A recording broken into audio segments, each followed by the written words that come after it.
Jó napot kívánok mindannyiunknak, nagy tisztelettel köszöntök mindenkit a Fidesz Magyar Polgári Szövetség mai sajtótájékoztatóján. Nyitrai Zsolt vagyok, a Fidesz informatikai és telekommunikációs munkacsoportjának a vezetője, és ebben a minőségben fogok megszólalni önök előtt a mai sajtótájékoztatón.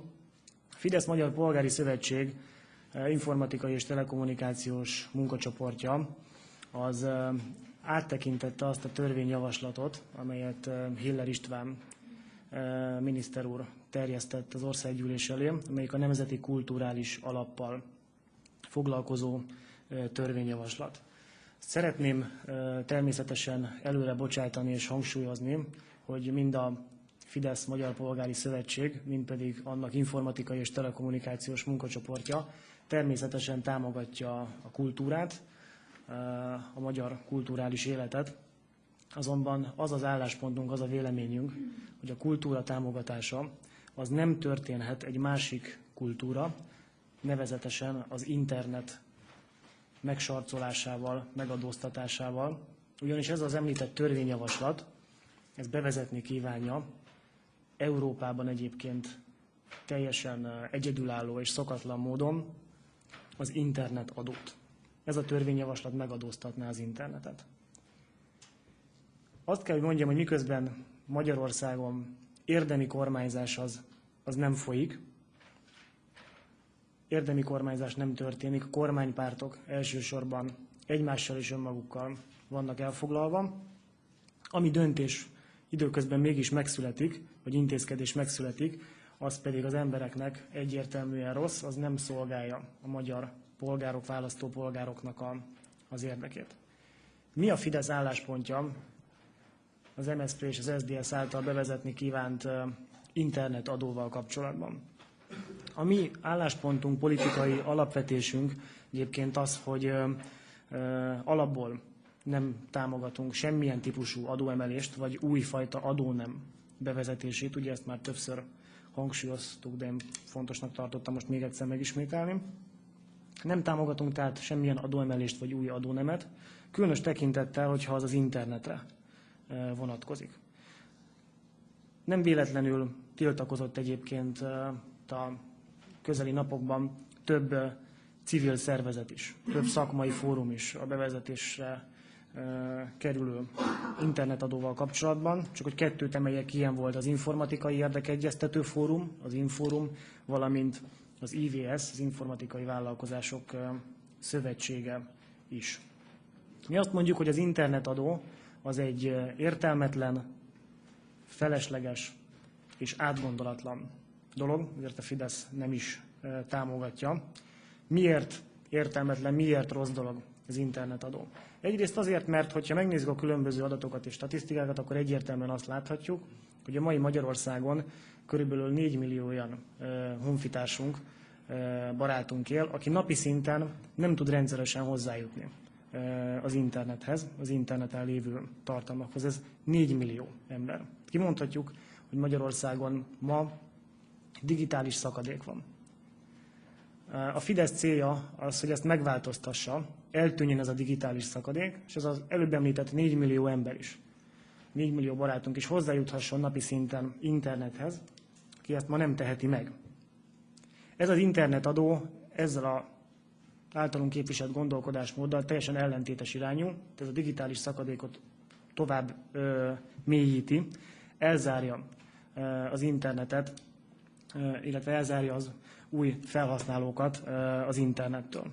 Azért is aggályos ez a kormánypárti elképzelés, mert ugye az Európai Unió, és hát lényegében az 5 parlamenti párt által aláírt sajtónyilatkozat is 2008-at az e-befogadás évévé nyilvánította, és hát ennek az évnek a fő törekvése az kellene, hogy legyen, hogy közös erővel azon gondolkozzunk, és ne csak gondolkozunk, hanem meg is oldjuk azt, hogy az internet az mindenki számára elérhető legyen. Nos, ezért ezt nem támogatjuk, mert az internetadó bevezetése az az internet fejlődésének, illetve az internet elérésének a megtorpanását eredményezni, és tovább mélyíteni a digitális szakadékon.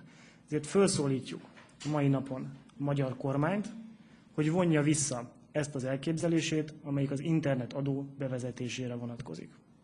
Fölszólítjuk a kormányt, hogy vonja vissza az internetadó bevezetésének gondolatát. Hogyha ezt mégsem tenné meg, és a mi szakmai érveink nem győznék meg a magyar kormányt ezzel kapcsolatban, természetesen ilyen irányú módosító javaslatainkat is elkészítettük, amelyeket be is nyújtottunk már. Egyrészt a mi általunk jegyzett módosító javaslatok eltörölni kívánják az internetadót. Tehát ha a kormány nem vonja vissza ezt a hibás elképzelést, akkor a magyar parlamenti képviselők többségének meg lesz a lehetősége arra, hogy az internetadót leszavazza. És benyújtottunk még egy másik módosító javaslatot, az pedig a mobiltelefonokra vonatkozik, de szegről végről valamilyen módon köze van az internethez, az internetadóhoz, ez pedig a VAP és az MMS szolgáltatás ugyanilyen szintű megadóztatásával kapcsolatban szintén benyújtottunk egy módosító javaslatot, hogy ezt töröljék el, hogy ez ne kerüljön bele ebbe a törvénytervezetben. Ezeket a módosító javaslatainkat természetesen Fidesz Magyar Polgári Szövetség képviselői megszavazzák, támogatják szavazatukkal a parlamentben, és amennyiben a kormány nem vonja vissza ezt a hibás gondolatot vagy javaslatot, akkor természetesen azt kérjük a többi jó érzésű és az internet szabadsága iránt elkötelezett parlamenti képviselőtől, hogy támogassa a mi módosító javaslatainkat. Egészen egyszerűen azért, mert a világ nem ebbe az irányba megy. Az internet az a szabadság műfaja, nem ezek az uralkodó trendek a világban, hogy megadóztassuk az internetet, hanem pont az, hogy sokkal inkább szabadabbá tegyük, sokkal inkább elérhetőbbé tegyük minden honfitársunk számára. Nos, rövid mondandóm, az ennyi lett volna a bevezetésre kerülő, vagy bevezetni kívánt internetadóval kapcsolatban. Természetesen, hogyha van kérdésük, akkor válaszolok rá. Van-e tehát kérdés? Tessék. Csókolom. Mi az önök véleménye? Én napokban hallottam egy rádióriportot, nem a klubrádióban hallottam, hogy az egyik könyvkiadó egyesülete, valami szakmai szervezetének a vezetője nyilatkozott, és azt mondta, hogy önálló, hogyha jól emlékszem, 0,8% az az összeg, amit befizetnek a kulturális alapba, és mondta, hogy ha ők, amint ugye szintén a könyvkiadásnak a helyzetbe, hogy ők ezt tudják fizetni, akkor ő szerinte jogos az, hogy az internet után is meglegyen ez a járulék, vagy adóakár, hogy nevezzük. Tehát mondjuk most a más területekhez viszonyítva hogyan értékeljük önök, hogy a könyvkiadásnál jogos, itt nem jogos, hogyan van ez? Nézd, én ezen a mai sajtótájékoztatón, mint az informatikai és telekommunikációs munkacsoportunk képviselője szólaltam meg. Nyilvánvalóan számunkra elfogadhatatlan az internet bármilyen típusú megsarcolása vagy megadóztatása. Azt gondolom, hogy az nem tisztünk jelen helyzetben, hogy igazságot tegyünk. Még egyszer szeretném hangsúlyozni, a kultúra támogatását azt egy fontos dolognak tartjuk, de az internet műfaja az valahol mégiscsak egy teljesen önálló, egy teljesen különálló és sajátos műfaj, ezért sem támogatjuk semmilyen fajta megadóztatását vagy megsarcolását. Nem tudom, hogy kielégítő volt a válasz.